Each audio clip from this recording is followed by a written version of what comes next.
Imina 85 na legislature in Guam is back from recess. I know that the core, Senator Lee had the floor, and she had an inquiry to Senator Perez. And at this time, I would like to recognize Senator Perez. Thank you, Madam Speaker. Yes, before the recess, we were asked to reach out to GPA, and we did get a response from the Assistant General Manager and the Legal Counsel. Upon their counsel, I would like to withdraw my previous amendment. On the motion to withdraw the Senator Perez amendment, are there any objection? Seeing and hearing none, motion carries. Senator Perez, I'll still give you the floor. Thank you, Madam Speaker. So I would like to offer an alternate amendment. I believe it's been passed out to my colleagues. Thank you, Senator Perez. Please proceed. It reads, so it starts on line 26 on page 2. It reads, D, Guam Power Authority, under the direction of GDOE, shall provide bid specifications for the implementation of this section and shall provide technical assistance during the bid selection process as overseen by GDOE.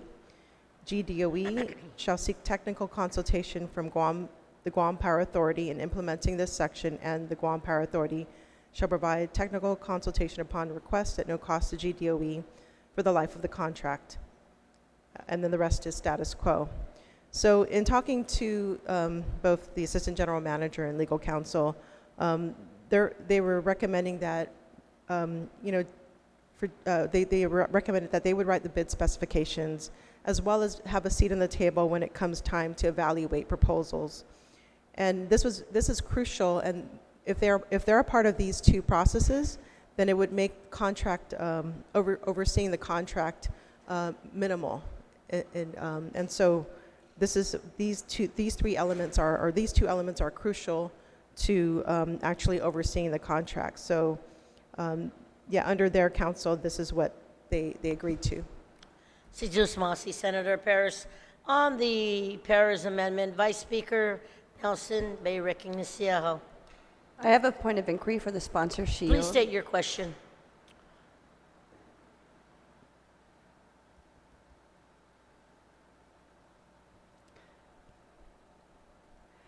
There was a mention of an assistant general manager. Is that the assistant general manager for GPA, or is this for some other?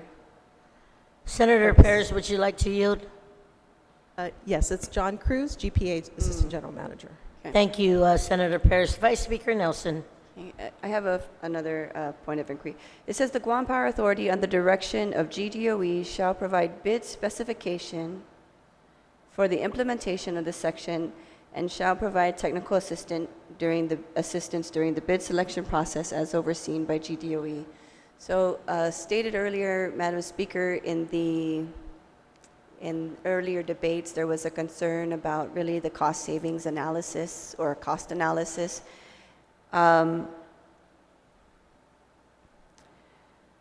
Would this require GPA and GDOE to work together to save not only GDOE money on utility costs, but also to ensure that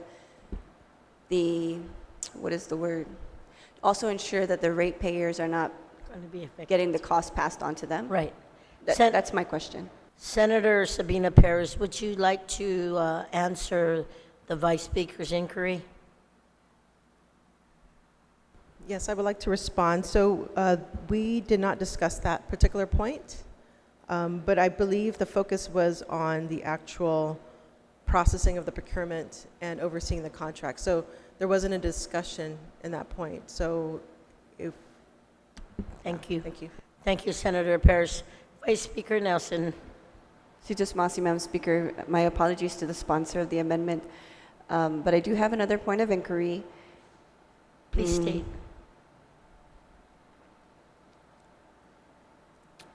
How would this benefit Guam Department of Education and the island's ratepayers? Si Jus Masi, Vice Speaker. Senator Perez, an inquiry for you again. Would you like to yield? Yes, I will yield to the question. So from a procurement perspective, we know GDOE, their expertise. It's hard to imagine that an agency that's more focused on curriculum and classroom materials would know necessarily how to set up bid specifications for solar power. So I think in that way, it will benefit GDOE because now you have these experts who can advise them on the best possible deal. In regards to the ratepayers, that question I feel still needs to be, we can reach out to GPA. I don't have an answer for that at this time. Cejos Masi, Senator Paris, Vice Speaker Nelson. One more question. Please go ahead and state your question. It states, GDOE, this is on the third line, GDOE shall seek technical consultation from the Guam Power Authority in implementing this section, and the Guam Power Authority shall provide the technical consultation upon request at no cost to GDOE for the life of the contract. So there's what if the life of the contract does not, because in the statute, you should not exceed the life of the contract over 25 years. So does that mean that GPA has to continually be engaged with the power purchase provider for the whole 25 years? Or are we just saying you're going to come to an agreement to, to produce power and in the front end, and then there's no mitigation along the way? Are we committing GPA to something that they're not aware of? Cejos Masi, Vice Speaker. Senator Paris, would you like to yield? Yes, Madam Speaker. Can she? I would like to have her restate Yes, her question. Senator Paris, I'll do that. Vice Speaker Nelson, could you please restate your question? Yes, Madam Speaker. On the third line for the amendment, it says, GDOE shall seek technical consultation from the Guam Power Authority in implementing this section, and the Guam Power Authority shall provide the technical consultation upon request at no cost to GDOE, and the words that are included now is for the life of the contract. So are we saying that someone at GPA is going to follow every consecutive year for 25 years or however long the life of the contract is annually, or are we going to say that they're going to make sure in the front end that this is what is good for the people and what is good for GDOE, and that is where the commitment stops? Thank you, Vice Speaker Nelson. Senator Paris.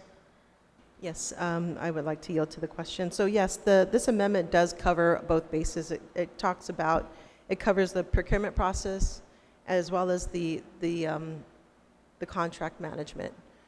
So it's just, like I said earlier, if they're able to ensure the parameters are good parameters for the power purchasing agreement, it would require minimal involvement of contract management, because now they just oversee a contract that they are in support of, rather than having a procurement where they weren't a part of, and then now they have to oversee a contract that is not good. So I think also too that it ensures that monitoring occurs. I think this is one of the weaknesses of government, is when we get into contracts, a lot of us in a lot of situations, we don't monitor these contracts. And I think with GPA's involvement, it ensures that the contractors are sticking to the terms of their agreement, which benefits everybody. I feel it benefits GDOE, it benefits the people as a whole. Thank you, Senator Paris. Vice Speaker Nelson. Thank you very much. Anyone else on the Paris Amendment? Senator Tello Taitigui, I will recognize you, Minority Leader. Cejos Masi, Madam Speaker. Madam Speaker, I stand in support of this amendment.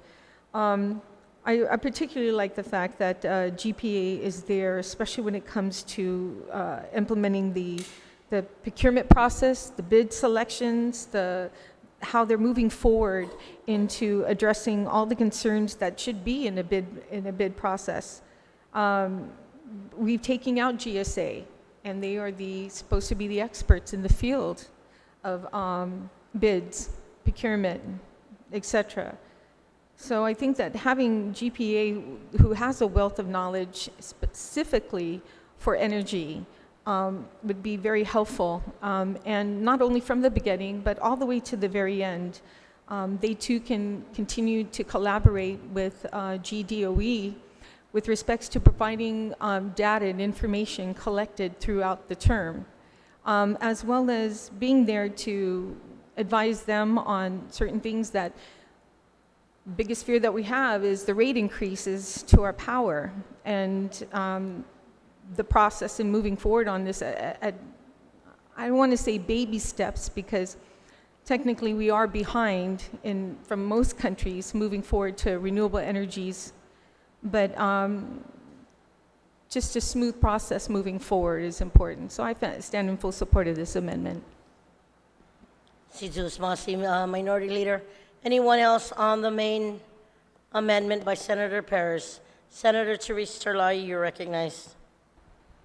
Thank you, Madam Speaker.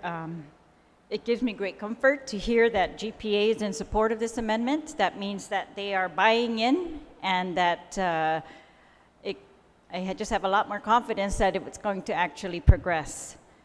GPA, in their testimony and in their letters, have been very clear, warning us that, without their expertise going forward with the procurement, that we have a risk. There is a risk, and the risk is that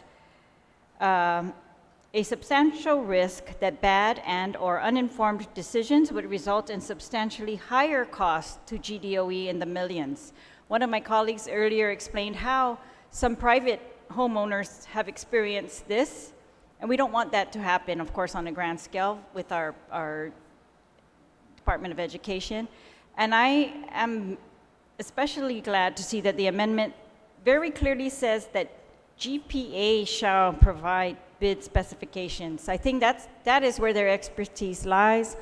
That is where, we can all listen to potential bid specifications, but somebody's going to have to decide that. This amendment says under the direction of GDOE, but I'm very hopeful that GPA is going to be able to show them the pros and the cons of going either way, and that they're going to make it very clear that, if you go this way, you're going to have this type of impact, and that's really what we really want. And I believe that GPA, despite whatever disputes we have with them on our rates, our personal bills, but that GPA is in the position to take care of the entire government of Guam. We've demanded of them that they are going to convert Guam to 100% renewable energy. So this is part of that. If we're giving them that mandate and we're putting that type of obligation on them, that we allow them to do their job. And they've told us that since DOE is one of the largest users of energy in the government of Guam, I just see this as a very perfect fit, and it strengthens what was already in the original law that said that the DOE and GESA shall seek technical consultation from GPA. This strengthens that a lot by saying GPA is going to provide the specs. I think that's always the most crucial part of any procurement, and I'm hoping that with more eyes on this, GPA's eyes, GPA, they get to consult with experts in the field. They in their own procurement of solar, they go through PUC, CCU. There's just a lot more eyes, and the more eyes, the better, because this might be quite a significant. We're talking about a potentially $14 million investment by the government of Guam. So I think the more eyes, the better. The more experts, the better. And I'm glad that they are agreeing. It looks like we're not going to pay GPA, so that's good. And I'm glad that they are agreeing to lend their expertise and to get us the best deal that we can. I hope that if we are not going to be getting the best deal that we can be getting, that one of these parties is going to, to be loud. I think that's the benefit of more than one eyes, is that I hope that they're not going to be silent if they don't agree with each other at that point. We want the best deal for the government of Guam. Situas Masi, and thank you to the sponsor for this amendment. Buen provecho, Senator Interlahi. Anyone else on the Paris Amendment? If not, are there any objections? Hearing none or seeing no objections, motion carries. Anyone else wishing to speak on the main motion? If not,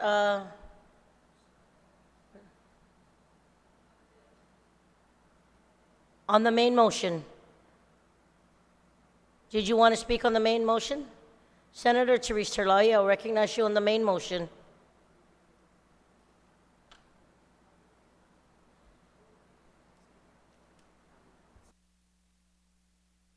Thank you very much, Madam Speaker. Most of what I wanted to say on the bill was related to GPA's testimony, and since we've, I think, adequately addressed, hopefully, GPA's concerns and included them strongly as part of the process, I hope that those concerns, we have taken care of, that we are going to get value here, and I just, is something wrong?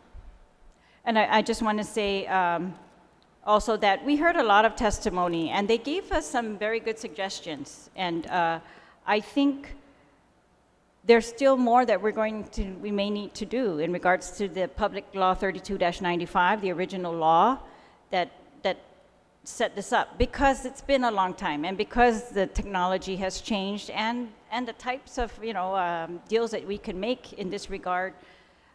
I think those change constantly. So I'm hoping that with GPA's expertise, if they tell us we need to make additional amendments, that we can. We already know that this was not stalled because GSA was not doing their job. I think it was clear in the testimony that the GSA had begun the process together with DOE, but it got stalled in part because of the language of the original law.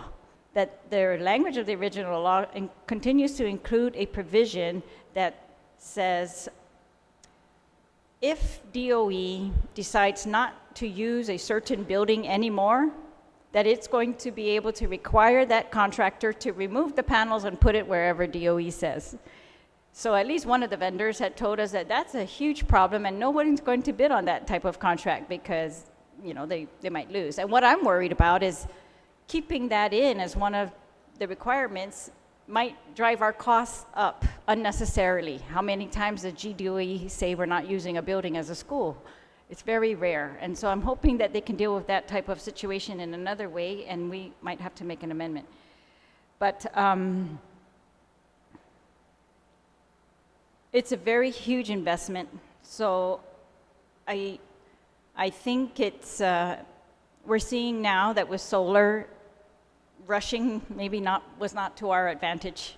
So we've kind of lucked out, and hopefully we can get a very, very good deal now. And the whole goal of the whole law, was twofold. One, of course, was to be sustainable.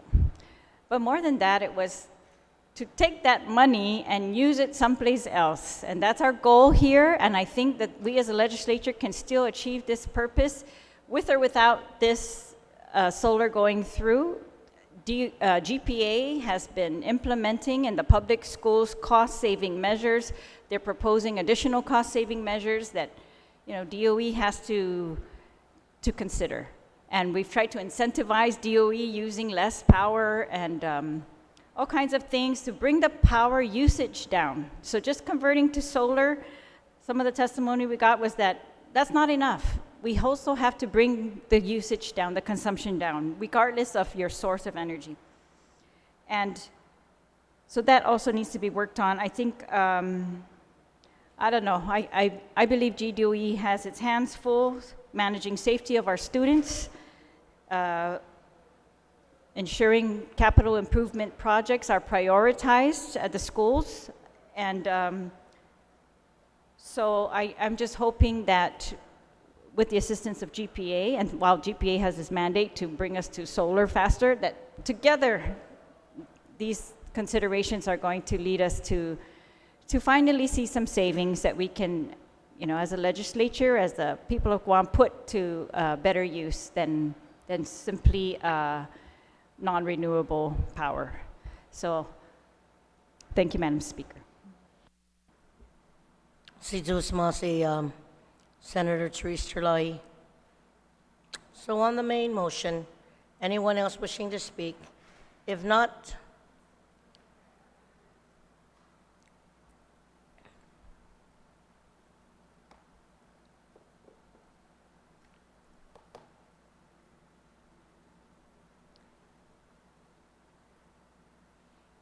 Vice Speaker Nelson, I'll go ahead and recognize you Thank for you, your Madam closing. Speaker. I believe I have passed out my amendments to my colleagues. Upon, this is in lines 2 to 3 on page 3. Upon GDOE's request, GPA shall provide a cost-benefit analysis of a PPA to GDOD within 90 days and may further seek technical consultation. On that amendment, Senator Tello Tadigui, you are recognized. Sujus Masi, Madam Speaker. Madam Speaker, I totally and wholeheartedly and everything under the sky that comes with it support this measure, this amendment. I appreciate it. It actually, compared to the amendment that I tried to proffer earlier, it does cover an area that was not considered, and that was a time frame. I don't want to stall this at all from moving forward, and definitely don't want to lax GPA or DOE from providing this cost analysis that is very, very, very beneficial to everybody involved, most especially us who hold the purse strings and want to see that we are financially being responsible. And so I greatly appreciate this amendment and stand in full support of it. Thank you, Madam Speaker. Buen Pobetsu. Senator Therese Terlahi, you are recognized Thank on you, the Madam- amendment. Thank you, Madam Speaker. I appreciate this amendment that we are going to ask for a cost-benefit analysis. I think, though, that the cost-benefit analysis really is useful to us, to the people of Guam, to the legislature, because we're the ones who are authorizing this, thinking we're going to get cost savings, and it's us that needs to be shown that this really is cost savings, because if it's not, then I think we need to act. And so I would ask that just move to amend this amendment where it says that they would provide this analysis to DOE, that they would actually provide it to the legislature, or both, Madam Speaker, to the Guam Legislature and GDOE. That's my amendment. Thank you, Madam. So on the amendment to the amendment, we're going to save a tree here and just add 2G, DOE, and the Guam Legislature. Y Legislature in Guam. Right? On that motion, without any objections, motion carries. On the amendment as amended, anyone else wishing to speak? Would you like to close, Vice Speaker, or ask for? I can ask for the motion. Madam Speaker, I have another amendment that I'd like to proffer. Yeah, can I dispose of this one first? Yes. So on the amendment by Vice Speaker Nelson as amended, are there any objections? Hearing and seeing none, motion carries. Vice Speaker Nelson, you are still recognized. Madam Speaker, I have one more amendment. The pages are making copies. The amendment reads, if my colleagues could just follow along until they receive the amendment, because I'm feeling like we got to get this over with. GDOE and GPA shall certify and transmit to the legislature that there is cost savings for both GDOE and GPA ratepayers prior to entering any power purchase agreement. And so really, Madam Speaker, we want to do this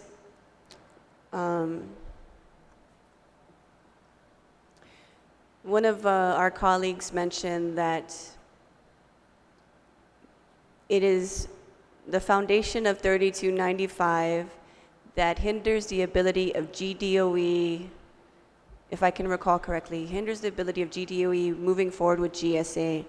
And so really, the underlying issue is that GSA and GDOE, there's there's an item that I feel that they couldn't have agreed upon, from what I've understood, is that GSA is saying that if you enter into a power purchase agreement, you must ensure that if your school closes down, that the solar company or any company that's providing the power to you will be able to end the contract because you are no longer generating power from that school, and be able to remove all of the panels if they so choose to go through the power purchase agreement through a solar company.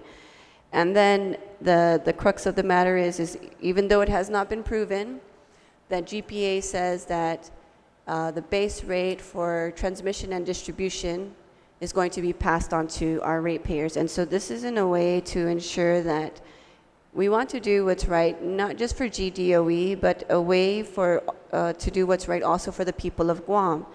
And we've passed measures indicating to go solar by acceptable timelines in this legislature, and then we also see an executive order by the governor promoting us to start using renewable sources of energy. And so really, I want to ensure that GPA and GDOE do work together, not just for the best interest of GPA and not just for the best interest of GDOE, but everyone as a whole, everyone in the island of Guam. I'm proffering this amendment that GDOE and GPA shall certify and transmit to the legislature that there is cost savings for both GDOE and GPA ratepayers prior to entering any power purchase agreement. Situus Masi, Vice Speaker. On the amendment, Senator Will Castro, you are recognized. Thank you, Madam Speaker. Just a question for the proffer of the amendment. As I read it, this means that if the Department of Education is not able to realize the savings, or at least they are, it's contingent upon whether or not that translates island-wide for the rest of the population. Is that the intent of the amendment? Vice Speaker, would you like to yield? Yes, that's the intent, because we don't want GDOE to save $5 million in utility power, and then we don't want GPA to say, well, legislature, you gave them this bill that allowed them to enter into PPA, so now the other $5 million for the base rate that GDOE does pay, the people of Guam are going to have to, and there's a lot of double talk when this happens. And so just to ensure that this is our intent as a body, to ensure that we're really trying to save money as a whole, right? We're not trying to do one interest over the other. We want to save money as a whole so that this money can be realized for the children, and also so that the taxpayers are not having to pay double out of pocket for their own power and then for this PPA that they enter into. Situus Masi, Vice Speaker. Senator Castro.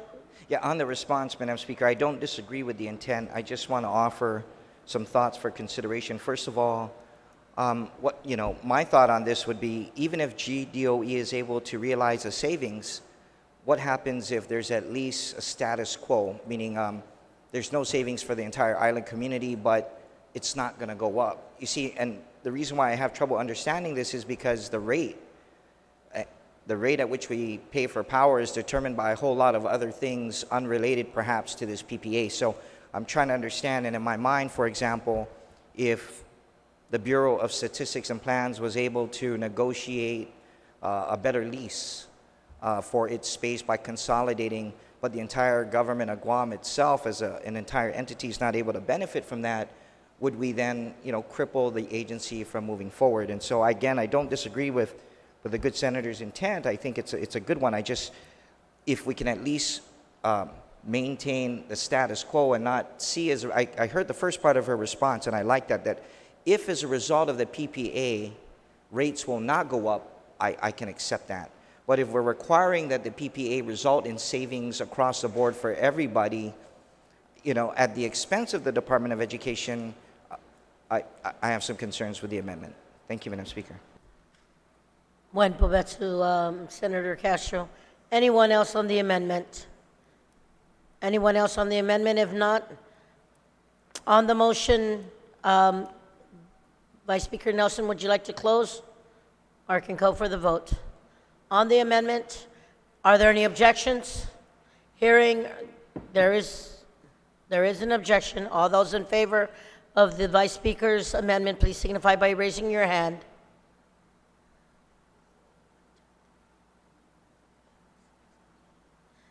Motion carries.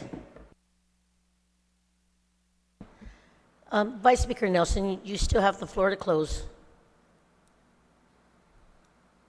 So just Masi, Madam Speaker, I just want to say that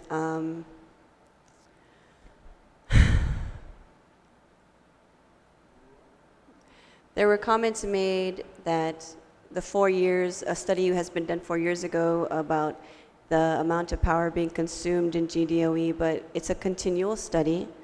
It's a continual list that we see that the amount of power per school is being consumed. So it's not a matter of we're going by one data collection from 4 years ago.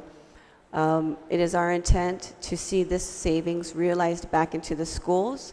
It is our intent to share that GPA and GDOE, or is the intent of this bill, to the GPA and GDOE work together to get it done. I do agree with the good senator from Georgia saying that GDOE has a lot on their hands, and they have a lot of issues. They have to address school safety challenges, and now they have the Simon Sanchez that we seem to have been going back and forth about the amount of money that is due, and there's a lack of question there.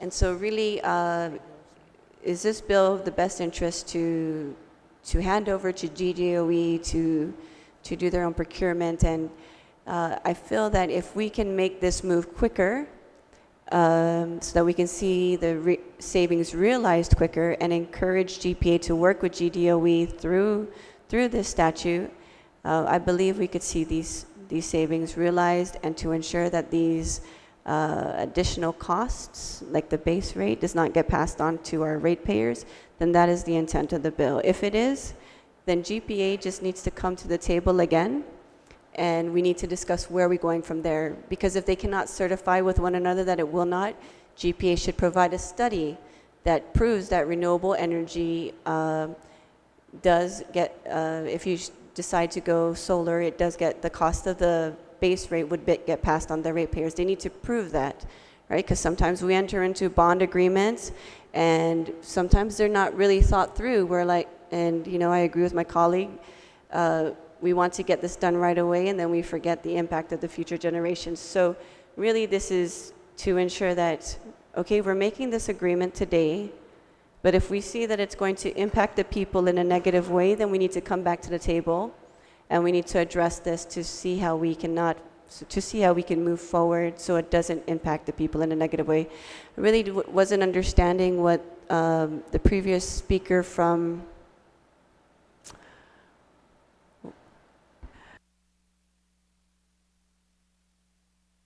Barragata about the objection of the matter, but I don't understand what was the challenge there. But rightfully so, if his concern caused that objection, then I hope that we could find a way to meet in the middle to ensure that his interests or his concerns are addressed as well. So I hope my colleagues will support this measure. I hope that we will be able to see something in the recent future. And I thank you for everyone. I thank everyone for their input on this bill. Thank you. On the motion, Vice Speaker, to place it on the third reading voting file, please. Place it on the third. Vice Speaker.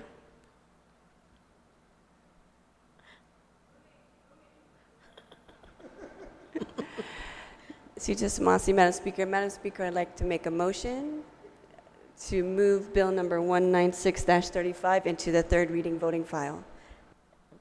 On that motion, hearing or seeing no objection, motion carries. Colleagues, we are now on Bill number 197-35 LS. Legislative Secretary Shelton, you are recognized. Seduce Masi, Madam Speaker, I'd like to move to place Bill number 197-35 to the bottom of the second reading file. On that motion, are there any objections? Hearing none, motion carries. Vice Speaker, could you please join me on the podium?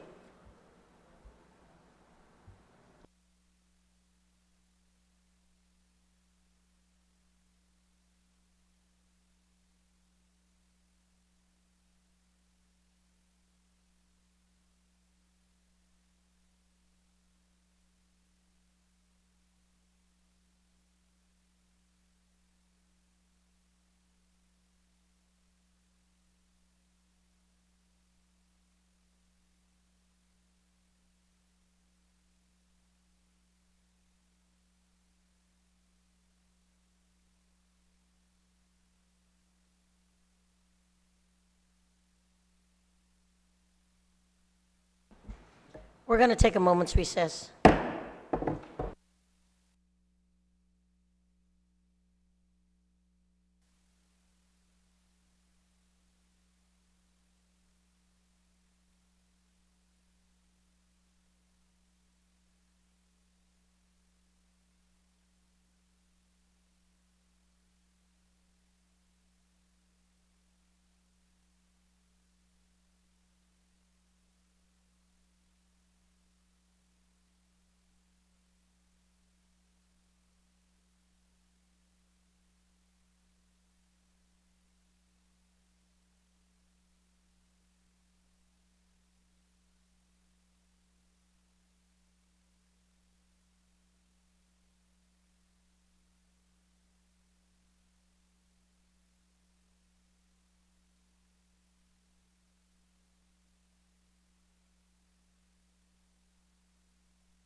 Colleagues, we are back from recess. Speaker Barnes, you are recognized.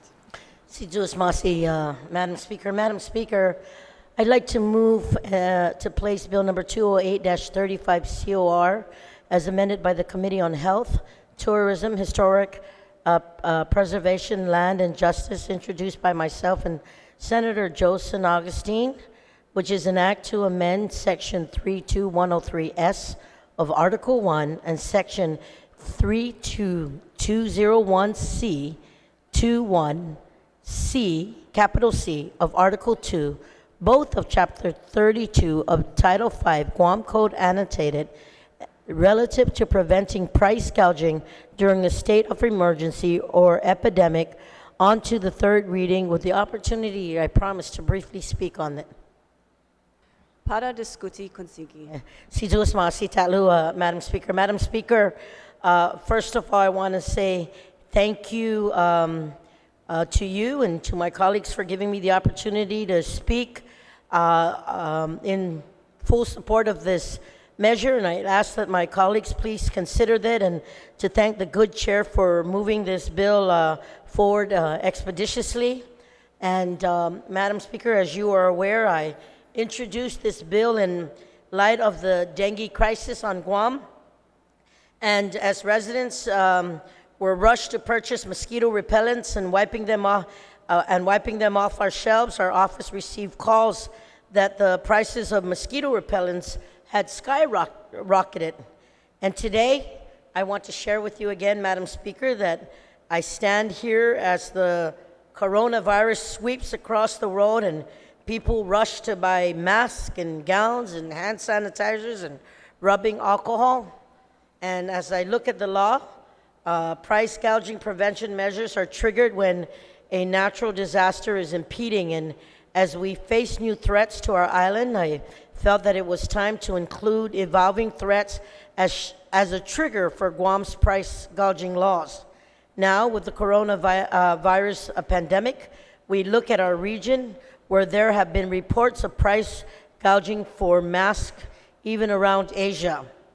Madam Speaker, this measure would serve as a catch-all so that all our island residents have the ability to protect their loved ones.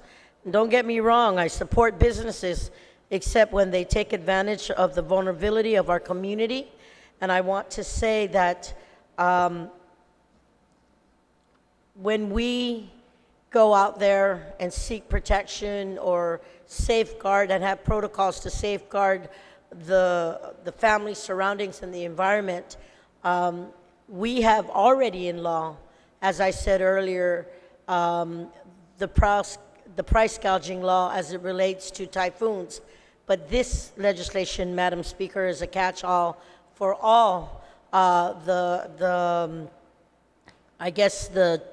tragedies and all the events that that is beyond our circumstance, to be able to be included so that businesses know that when our people need something and there is a concern out there, that they won't be skyrocketing prices just to get a personal gain for those who are really vulnerable. So I'm really hoping, Madam Speaker, that our colleagues take a look at this simple measure, but has a great impact to our community, and I ask them to humbly support this measure 208-35 and take the extra time to thank my co-sponsor, Senator San Augustine, for being my co-sponsor on this measure. Situ Smasi. Susan Masi, Madam Speaker. Is there anyone else that would like to speak on the main motion? Senator Talahi, you are recognized. Thank you, Madam Speaker. I want to stand in support of this bill. It extends a current law that allows, it's a very unique law that allows the Attorney General to actually represent consumers on an individual or a class action basis. So this is one of the few times we get to go to a government agency and get representation, besides, public defender. But so the powers that the Attorney General have under this consumer protection law are great, and it's actually been in place since the 9th legislature. I see that it was amended in the 21st Guam Legislature to include things that were not foreseen when it was first established, and And I think this is another good example of that, when we talked about disasters in the past, we were thinking typhoons and other types of disasters, but now we see that we can have a health disaster, a health epidemic that may create that type of environment. So I think it's a very timely bill, necessary during the dengue and necessary now. And so I thank the sponsor for it, and I hope that consumers will, I just wanted to put another pitch in that consumers, if you feel like there is price gouging, if they've raised the prices specifically for this, or during this time of emergency, then please go to the Attorney General's office and make a complaint. And thank you, Madam Speaker, and thank you to the sponsor of this bill, Speaker.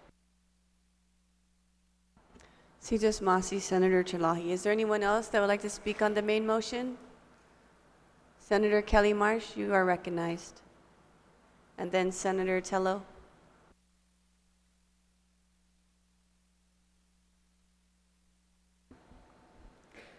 Sujus Masi, Madam Speaker. My standing in support of this bill is very much like the retiring speaker. This is very timely. We are seeing as we live here that we go through many situations. We've just gone through our dengue fever. We are now part of the world in watching for the coronavirus, and expanding it from the term catastrophe, which has the sound of it having to be physical in nature, that it would have to be a typhoon or a tsunami or an earthquake or something along those lines, and instead expanding it to saying that it's going to be able to be considered due to a catastrophic event, is much more inclusive of situations that we are finding ourselves in. So this expansion, I feel, is very necessary. It's very timely, as we've mentioned, and it's very important in protecting the people of the island who are doing their best to try to survive through whatever may come through us with the best of their health and safety as a consideration. So I appreciate the author for this bill, and I do support it and encourage others to support it as well. Sijus Masi. Sijus Masi, Senator Kelly Marsh. Senator Tello Taitagui. Senator Tello, you are recognized. Sujus Masi, Madam Speaker. Madam Speaker, as I was looking over the bill on this and brought this to legal's attention, we think this might be just a typographical error. But if you read the beginning of Section 1, well, actually halfway through Section 1S, it says that where it's underlined to include that causes a state of emergency as declared by Imagahagan, or Imagahagan declares that a state of emergency. So we're trying to see if you can give us 1 minute, because we're trying to see if this is it's like doubling the same statement. It's not really making sense. So we're just trying to clarify. Legal is also looking into this right now. So if I can just get 1 minute. We are going into recess.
We are back from recess. Senator Tydegui, you are recognized.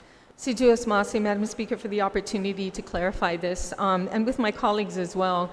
As we were reviewing the language on this legislation, there was a duplicate verbiage on here that was missed, and so it's a very simple amendment, Madam Speaker, and that is just to delete on page 1, line 8, from declares to exist.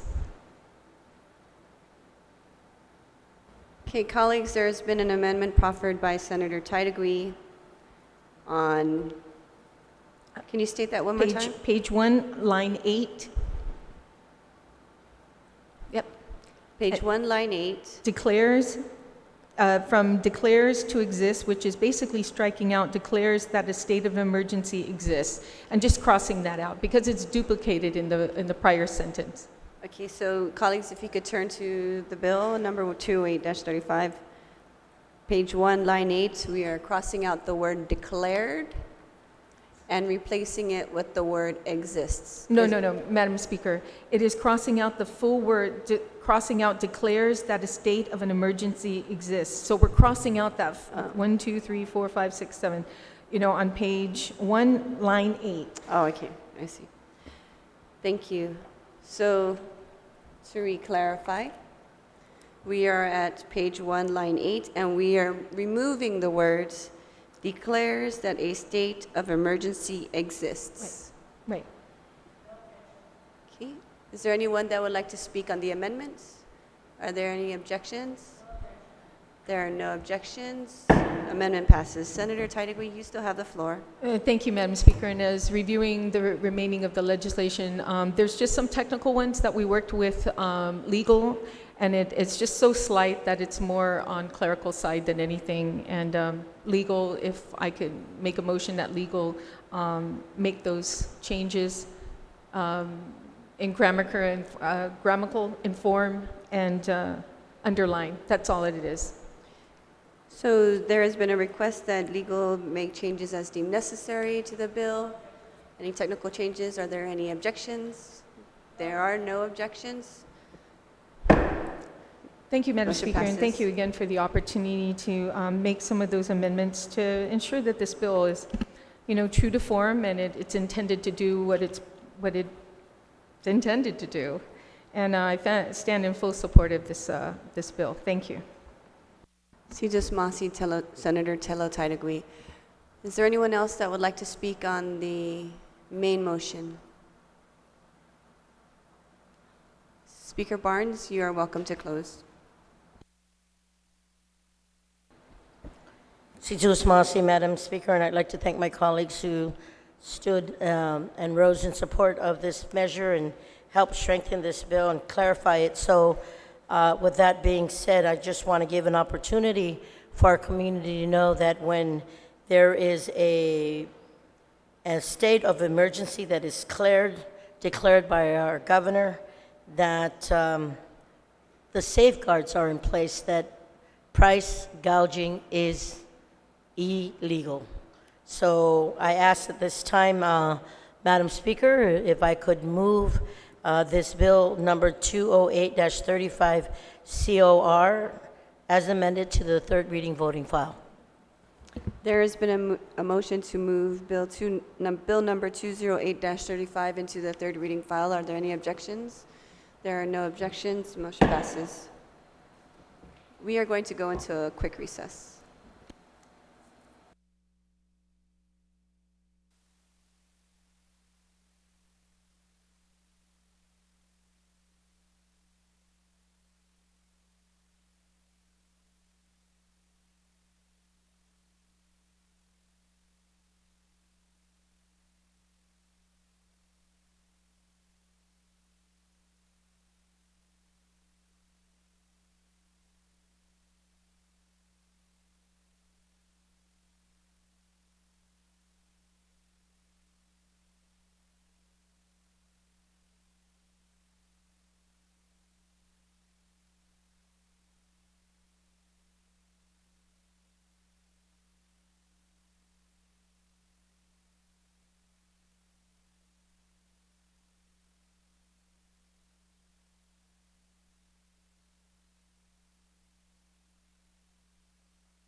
Emina 35 na legislatura in Guahan is back from recess. Vice Speaker Nelson, I will recognize you now on Bill number 232-35 COR. So just Madam Speaker, I just want to ask my colleagues' indulgence if I could just put this bill aside. I'm still waiting for additional information that one of our colleagues brought up, and I'd like to address it after we finish with the rest of the bills on Thank you. file. On the motion just to set aside Bill 232-35 COR, are there any objections? Hearing none, seeing none, motion carries. We are on Bill number 237-35 COR. Senator Kelly March Taitsinu, I will recognize you.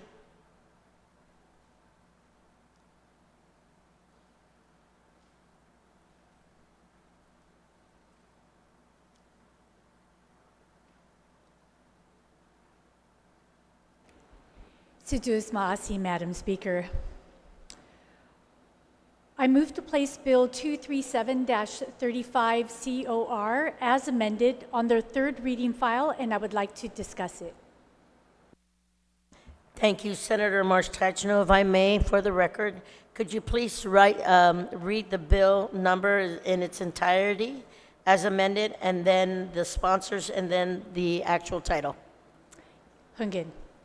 Bill number 237-35 COR, as amended by the Committee on Heritage and the Arts, Parks, Guam Products, Hagatna Revitalization, Self-Determination, and Regional Affairs. Introduced by myself and Senator Clinton E. Rigel, an act to amend sections 2204, 2205B3, 2205B10B, and 2206 of Article 2, Chapter 2, Title 5, Guam Code Annotated, relative to simplifying the composition of the Guam Product Seal Task Force, updating terms related to Guam and Chamorro, requiring that it meet biannually instead of monthly, and clarifying the number of members needed for quorum and action. On the motion to the third reading, please proceed, Senator March Taitsinu. Sainama Asi, Madam Speaker. With the Guam Product Seal and the Guam Product Seal Task Force, it took great foresight to develop the Guam Product Seal and its complementary task force. The product seal has been around since 1986, and it was established to protect the Guam brand and local entrepreneurs, as well as stimulate the economy. And in thinking about this is important timing. Perhaps one of the most important things right now is to develop our local economy, to buy local, to support local, and strengthen our domestic economy. Businesses, both big and small, are provided protection and support through the Guam Product Seal. We have food and beverage enterprises like Pepsi Cola Bottling Company, Tita's Bakery, and Dinga's Candies.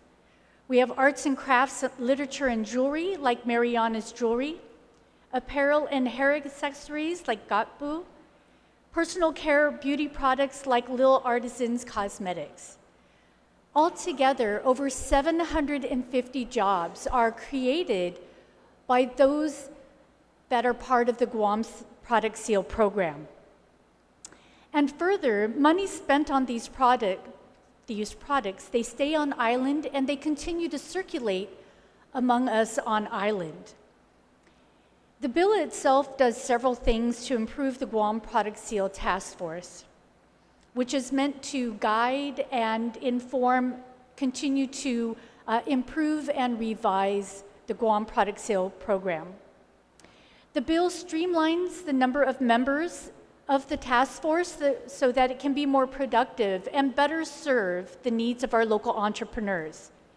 This is in line with the Transition Advisory Committee report, which recommended to reduce the number of members in over 24 boards and commissions, including the Guam Product Seal Task Force, to no more than 5 members, as a means to ensure the ability that the task force, that it meets regularly and it's able to serve the needs of those that they are meant to serve. And what we have done, as you read through the bill, is we have kept the most salient of the members. It was comprised of 15. We have narrowed it down to 5. But of course, this doesn't mean that we can't call on former members. They can continue to contribute and be consulted. And there's still the ability for the task force to create subcommittees of additional public and private sector members. The bill strengthens the protection of the Guam brand and local entrepreneurs by updating the Chamorro orthography and grammar to include the other official name for Guam, which of course is Guahan, and to update the spelling of Chamorro so that both are protected, whether it be Chamorro or capital C, capital Hamoru. Further, it goes a step further, and it makes sure that if Guam or Guahan or Chamorro are spelled in another language or by using characters of another language, that our name are still protected. After 34 years of existence, the Guam Product Seal has evolved to a point that it no longer needs to meet every month, but instead would continue to meet biannually. The provision on quorum is also made clearer as it specifically enumerates what constitutes a quorum. So the membership would be 5 and the quorum would be 3, both for in being able to meet and being able to vote. So with this bill, it's actually very straightforward. It's simplifying, it's strengthening, and its goal is to provide better support to our local entrepreneurs who've done so much for our economy. They've grown exponentially. We now have so many local products and brands, which so many of us are proud to be buying and supporting when we know especially that these are locally developed products, they are local entrepreneurs that we are supporting. So I kindly encourage all of my colleagues to likewise support our local entrepreneurs by making the task force strengthened in many ways so that it's better meeting the needs of the local entrepreneurs served in the Guam Product Sale Program. Sijus Maasi. Oh, I do have, before I leave, I do have one amendment, and I apologize. I wasn't expecting us to run through the bill so quickly. Yeah. So I will run, I have it written, but I'm not sure that it's been copied for everybody. So I'll make sure that it's copied, and then I can go through it. It's a very simple one, just to add Magahagan and Magatlahi so that both genders are present. And if you can, go ahead and state where that amendment is on the page, and we'll go ahead and entertain that at this time. Okay, so I'll go ahead and read it, and then I can run and get them to Xerox it. So on line 23, page 2, to amend section 2 of the bill to read, follows I segundo na Magahagan / Magalahan Guahan, the Lieutenant Governor of Guam, and likewise the same sort of amendment for line 20, page 3, to amend section 2 of the bill to read, the office of I segundo na Magahaga / Magalahi, the Lieutenant Governor.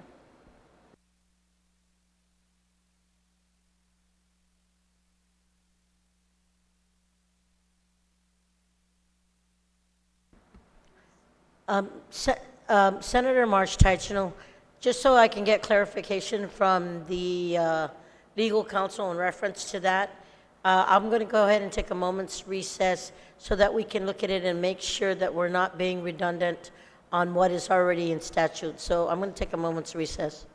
Thank you.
Mina 35 na legislatura in Guahan is back from recess. Thank you, Senator Marsh Teichner. Colleagues on the amendment.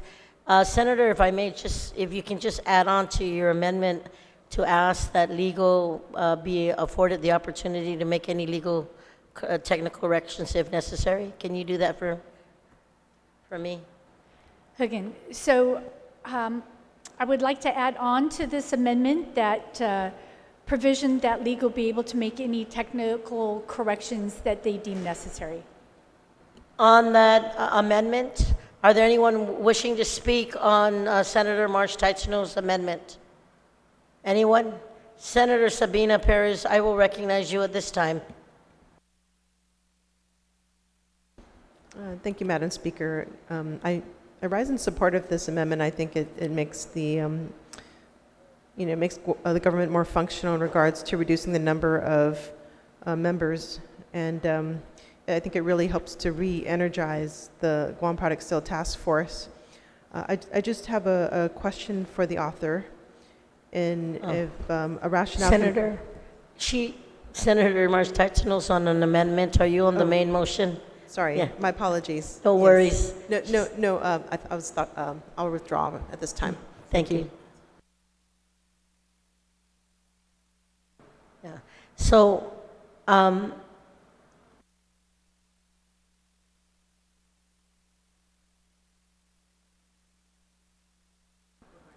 do apologize, my colleagues. I was updated by the clerk, and the motion was to have legal make any technical corrections as necessary to correct this legislation. So on that motion, are there any objections to allow legal to make any necessary technical corrections? Are there any objections? Seeing or hearing none, motion carries. Senator Perez, I will recognize you. Thank you for your patience, and you can repeat your statement. Thank you, Madam Speaker. Yes, as I was saying earlier, I do rise in support of this bill because it gives functionality to our government in reducing the amount of people that are serving on the board, and it helps to re-energize the Guam Product Sale Task Force. But I do have a question for the author of the bill, if she would yield. Yes, please go ahead and state your question. Yes, I just wanted to know what the rationale was for choosing, selecting these particular positions to serve on the Guam Product Sale Task Force. Senator Marsh Teichner, would you yield? Sujus Maasi, Madam Speaker. Yes, I will yield. It's always good to provide additional information and hopefully information that provides clarity. So in looking at the members that were there, we really tried to do a lot of thinking about which ones would be important to meet on a regular basis that might be able to take a pretty well-developed program that already has a lot of principles, rules, guidelines, and other policies in place and continue to see it forward. So what we did is we kept the chair in place, which is the Lieutenant Governor. As a vice chair, we selected the Guam Economic Development Authority. Their mission is to create or help develop a sound and stable economy. And I've had some interaction with them, and I see that they have a lot of expertise in that area. Further, at this point in time, the Guam Product Seal is within GIDA, and so again, it perhaps makes sense that with that expertise and where it's situated, that they would be vice chair.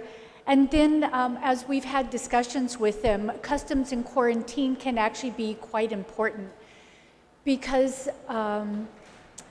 enforcement can be a real issue. And so one of the places we would like to see real strength for enforcement is at the customs and quarantine areas before the products even make their way into Guam, that they've already been checked and reviewed to make sure that they're adhering to the Guam, the Chamorro, the Guahan, and those mandates for protection, that they are ensuring that they are in place there.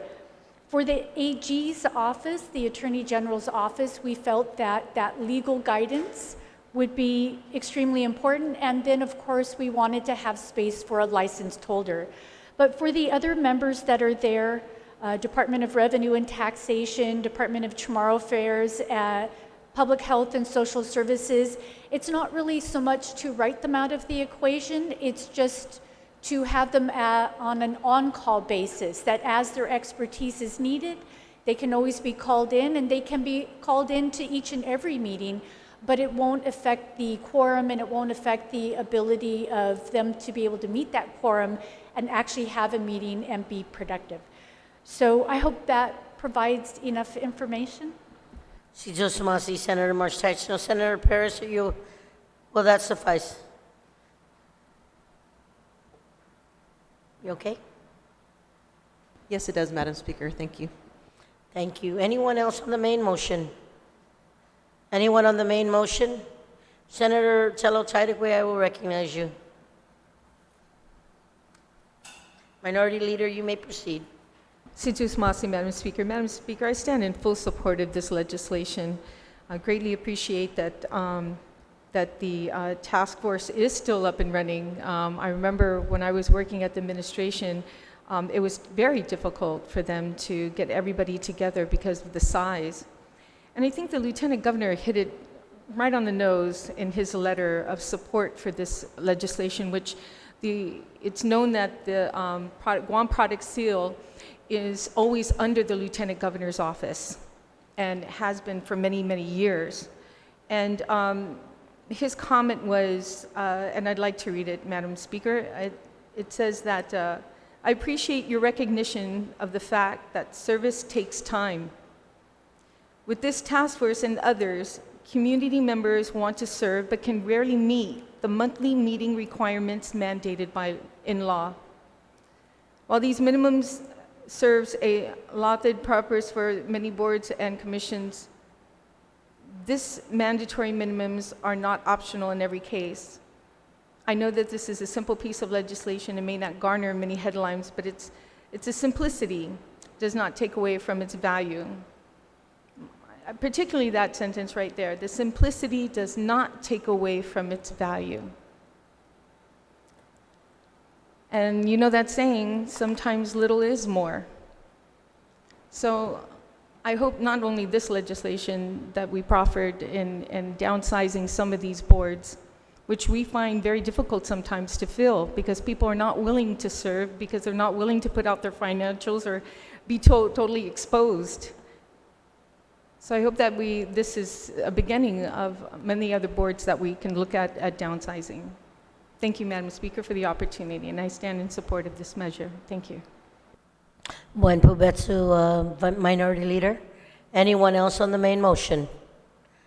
If not, Senator March Tachino, you may close.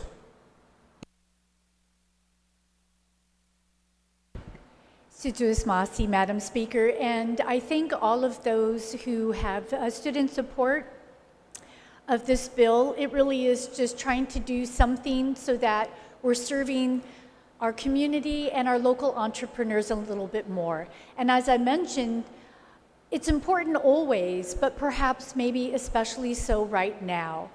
We're worried about how our businesses are going forward, and we're understanding that this is going to be a time where we really need to be developing our local economy. We need to be appreciating our local entrepreneurs and finding ways that we can just further strengthen our domestic economy. And I think this bill can do this by allowing the task force to meet, hear from the stakeholders, which is the entrepreneurs itself, but then also see if there are any revisions or work that it can do to strengthen the efforts of the Guam Product Seal program itself. So again, I hope for all of my colleagues' support, and I thank them for their time and attention for this. Situus Masi. Good Senator from Aston, can you please move to the... Yes, I got carried away with that part of it and caring about our local economy. I forgot to actually move to place the bill into the voting file. And if you can just mention the title number, please. Yes. 2, 3.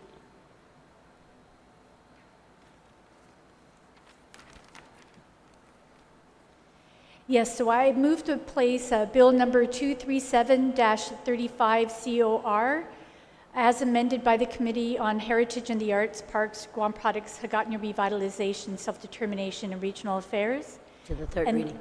into the third reading file. Voting The file. voting file, yeah. On that motion, are there any objections? Hearing and seeing none. Motion carries. Colleagues, we are now on bill number 257-35 COR. Senator Therese Terlai, you are recognized.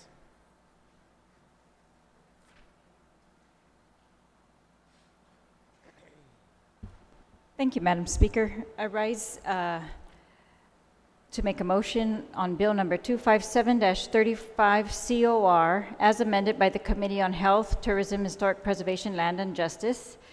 It is an act to amend Section 121802B2 and C2 of Article 18, Part 2, Chapter 12, Title 10, Guam Code Annotated, relative to updating the qualifications for licensure for new hire bachelor's and master's level speech language pathology assistants.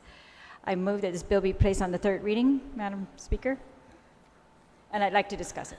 Thank you, Senator Terlai. Please proceed. Thank you.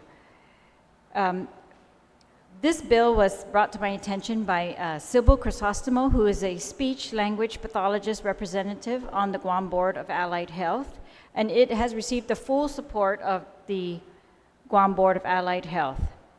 It addresses a gap in Public Law 3448, which involved recent speech language pathology. Well, this bill will affect recent speech language pathology graduates at the bachelor's and master's level who currently are being denied licensure due to the lack of a signed supervisor form. They're kind of caught in a catch-22 because the supervisor form under current law is required to be submitted within 3 days of an application to the board for licensure, but in order to be hired, you have to be licensed. So what the bill will do, quite simply, and I've passed out the original version of the bill as introduced because I think it shows you clearly the changes that we are making to the statute. And we're adding a line to both of these sections that's simply going to allow new hires to have up to 3 days to submit that supervisor form. So they get what looks like a tentative approval by the board, tentative licensure pending this supervisor form. That allows them to get a job, then they can get a supervisor, and then submit the supervisor form. So again, this was supported by the entire board of Allied Health, and they had some great news for us, which was that there are 2 programs, Cedars at UOG and San Jose, I think it's San Jose State. They have a conglomeration for the master's level program. Once it's done, they gain master's level speech pathologists, and so one part of that program is done. Now a second program is ongoing, and there are 16 in the programs. They're going to be trained on island. So this bill will allow all of these graduates to remain on island, to get jobs, and to serve our community, especially those children and adults with speech, language, and hearing difficulties, and that these services will be readily available in our community. So thank you, Madam Speaker. I ask my colleagues to support this bill. Buen Pobetsu, Senator Terlahi. Anybody else wishing to speak on the main motion? Legislative Secretary Amanda Shelton, I will recognize you at this time. Sejus Masi, Madam Speaker, and I rise in support of the bill. The bill seeks to address a gap that we have that won't allow people who are qualified to work to get to work. And so what Sybil shared during the public hearing is that there are opportunities for these graduates to fill this need in our community for speech pathologists, and the opportunities are there, and I thank the author for providing this legislation so that we can break down this barrier and allow for people to fill these positions. Sejus Masi, Madam Speaker. Buen Pobetsu, Legislative Secretary. Next on the agenda, I have Minority Leader Senator Tadegui, you are recognized on the main motion. Situas Masi, Madam Speaker, and thank you for the opportunity. I stand in full support of this measure. I attended the public hearing, and it was so delightful to meet Sybil Chrysostomo. And she was very lively and excited about this legislation. And it's very rare when we get somebody to come to public hearing and have all this enthusiasm and excitement, especially where she's working with San Jose and Cedars to develop programs to train individual people for these types of positions, the speech language therapy pathology assistants. And even though it was mentioned too that we stand to lose some of these students who get their certificate and to go off island. But I think with the enthusiasm of Ms. Chrysostomo, I think many of those who study here on Guam to get their certificate will stay on Guam, because there's definitely a need for it. I didn't know much about speech pathology, and just through her listening to her comments on it and how long she's been at it, I think this is very, very helpful, especially in the schools with students there, which can actually be, detained, not detained, but brought to, what is the word I'm looking for? Not detained, but when they're assigned, that's it, when these individuals are assigned to certain schools. I myself have worked with children with disabilities, especially those who are deaf. I introduced legislation for some of the issues that the deaf community have. So people like this are very instrumental to our community. They're not very much seen at all. They're not in the limelight. It's not a very glamorous job per se, but I can tell you one thing. It's something that we all need, and those families greatly, greatly appreciate the help that they receive from them. And again, thank the author of this legislation, and most especially, I'd like to thank Ms. Chrysostomo for all her enthusiasm. Thank you. Buen Pabetsu, Minority Leader, on the main motion. If not, Senator Chirish, you may close. Thank you, Madam Speaker. I also would like to thank my colleagues who attended the public hearing. It was good news. Sometimes all the news is bad, but that day we got some good news, and it feels good to be able to know that our licensing boards are actually working very hard. I know that this board in particular, the Guam Board of Allied Health, has made a lot of progress. And they're to the point where one of their members, Sybil Chrysostomo, she's the speech language pathologist representative, and they have representatives from different health providers, right? Types of health providers. And so it's a very interesting board, but they've actually been very successful, and they're getting a lot of work done. I want to thank also the chairperson of that board, who is Dr. Mamie Balahaja. And so they have a lot more in store for us. So I just wanted to thank again my colleagues who were there at the hearing, and thank them for their support today, and thank the board for its hard work. Thank you, Madam Speaker. Senator Charlai, can you move it?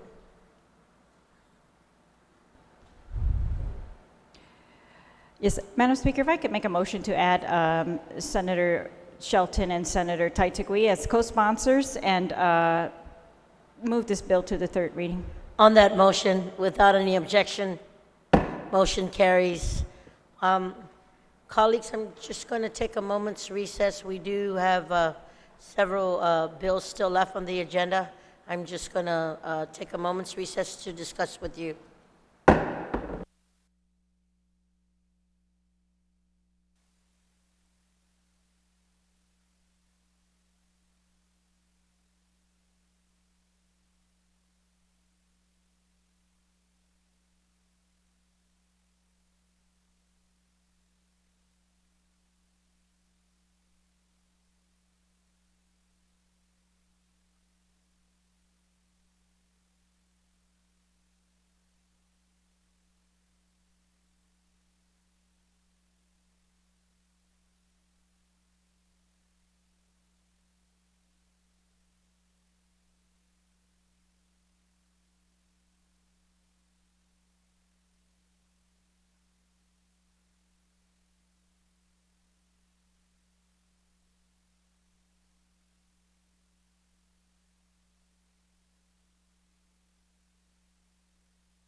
Y 35 na legislatura in Guahan is back from recess. Majority Leader, Vice Speaker Nelson, can I recognize you for a motion to Monday at 10?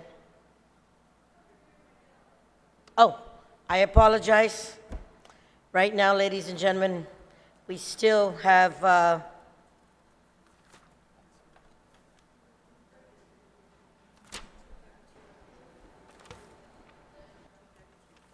Bill number 232-35 COR.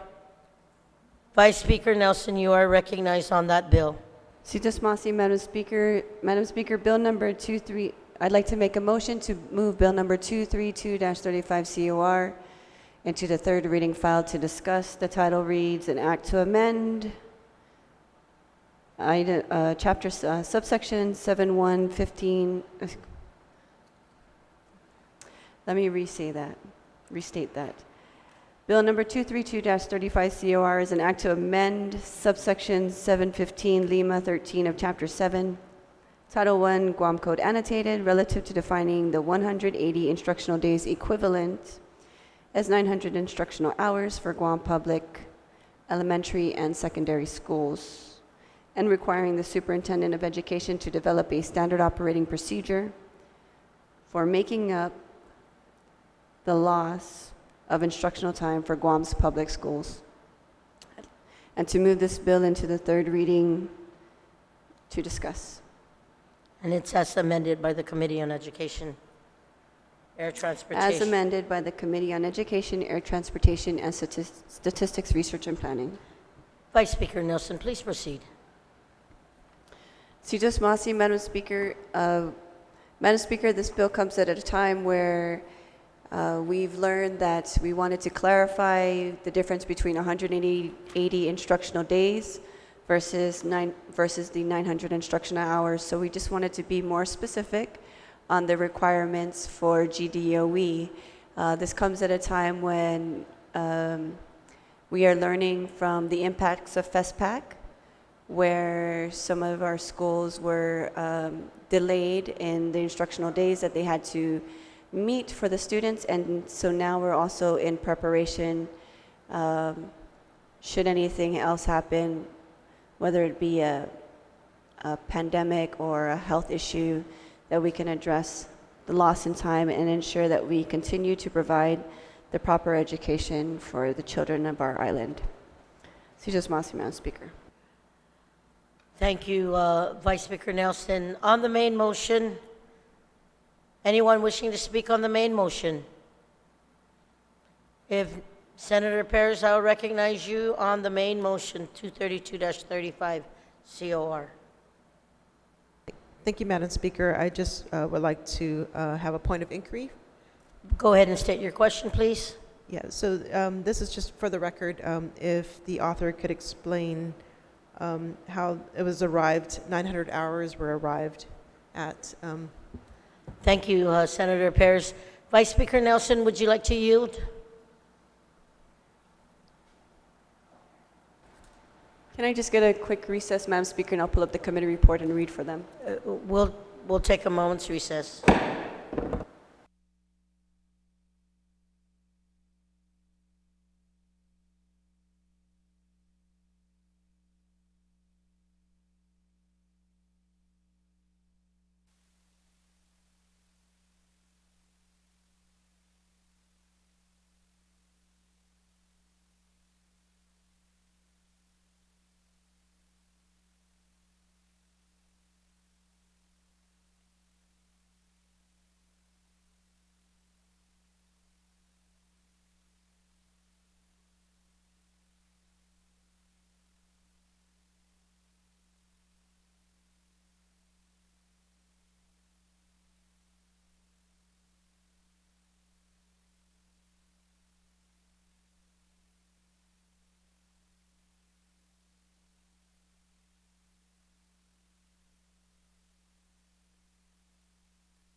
Y 35 na legislatura in Guahan is back from recess. Vice Speaker Nelson, you still have the floor. Sudas Masi, Madam Speaker. I'm going to read from the committee report from the presentation from the superintendent. It does come as a request from board to you to see if you could pass the clarifying amendment in order for us to all be on the same page with regard to the instructional hour requirement in our school system.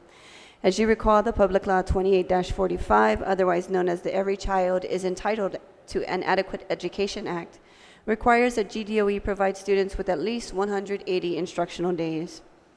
So this was the original language in the law that was passed when Guam was preparing to host the Festival for the Pacific of Arts in 2016. Public Law 31-31, Public Law 33-31 was then passed to make a change requiring at least 180 instructional days or its equivalent in order to provide DOE with the flexibility to adjust the calendar in order to end the school year earlier than originally planned in order for us to accommodate that particular festival here on Guam. With that, we've been operating with the general language of 180 days or its equivalent. Public Law 34-105 was the effort to clarify what the definition meant. What was the equivalent? What did that equivalent mean by converting the instructional days into instruction hours? Requiring that the elementary students receive no less than 900 instructional hours per year and that secondary students receive no less than 1,260 instructional hours per year. However, upon further discussion and feedback, it became clear to us that in the calculations for secondary, which was really meant to reflect current practice, that the lunch hour might have been included in that calculation. So after further review, DOE administration and the Guam Federation of Teachers agreed that a further amendment was needed and worked together through the Joint Board Union Calendar Committee to come up with the recommendations for the board to correct the language and reflect a requirement of 900 instructional hours for both elementary and secondary students alike. In response, the Guam Education Board then passed Board Resolution 2019-10, recommending those changes which are now found in this bill. So based on this history and the collaborative discussion between GDOE, Guam Federation of Teachers, and the board, they came and gave this testimony. I hope that answers the question, Madam Speaker. Buen provecho, Vice Speaker Nelson. Senator Paris, will that suffice? Thank you, Madam Speaker. So just a follow-up. Yes, that answers the question, but there's a follow-up question. Please state your question. So is a methodology for determining, so previously when they determined that for elementary school, there was 900 instructional hours, and for secondary schools, there was 1,260 hours, which included the lunchtime. So I guess my follow-up question is the methodology the same when they determined the instructional hours for elementary and secondary school? Has that been accounted for as far as the calculation for elementary and secondary school? Thank you, Senator Paris. Vice Speaker Nelson? Yes. Thank you. Senator Paris? Thank you. Senator Paris, you still have the floor. Are you okay? Thank you. On the main motion, Senator Therese Chalabi, I will recognize you on the main motion.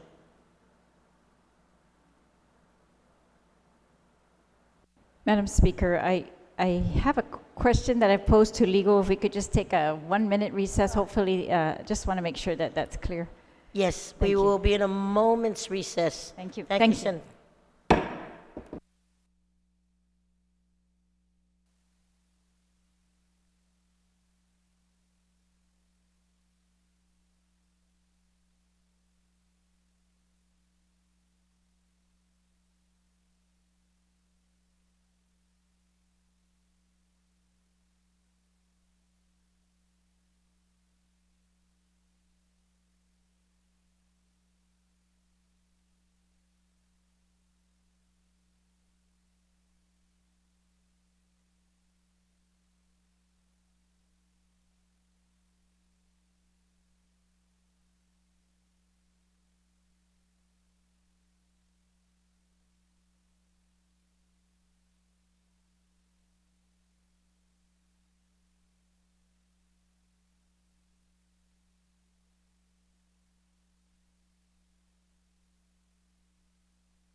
Imina 85 na legislature ng Guahan is back from recess. Senator Therese Chalahi, you had the floor.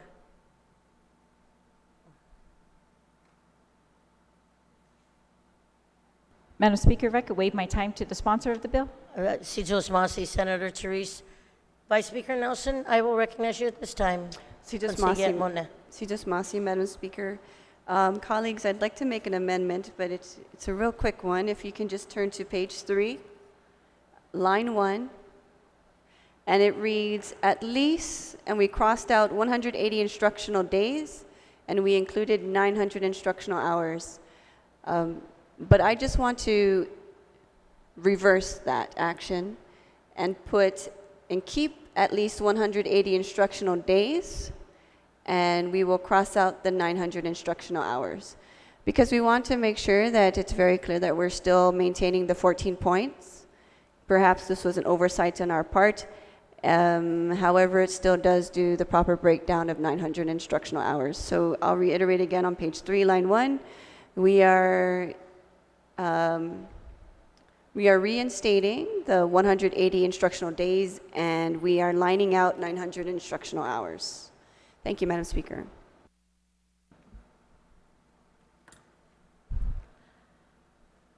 I guess, Vice Speaker, I'm going to ask you to also ask legal to make any necessary technical changes as needed, if I may. Si Diyos Masi, Madam Speaker, and if legal could make the necessary technical changes as prescribed. On that motion, without any objection, are there any objections? Hearing none, motion carries. Anyone else on the main motion? If not, Vice Speaker Nelson, would you like to put to the third reading? Or Si Diyos close? Masi, Madam Speaker, I'd like to make a motion to move bill number 232. Bill number 232-35 into the third reading voting file. On that motion, without any objection, motion carries. Sorry. Vice Speaker Nelson, on the motion. Monday. Thank you, Madam Speaker. I'd like to make a motion that we recess till 10 a.m. Monday. on Monday morning. Thank Si you. Jules Masi, without any objection. We are in recess to 10 o'clock Monday morning.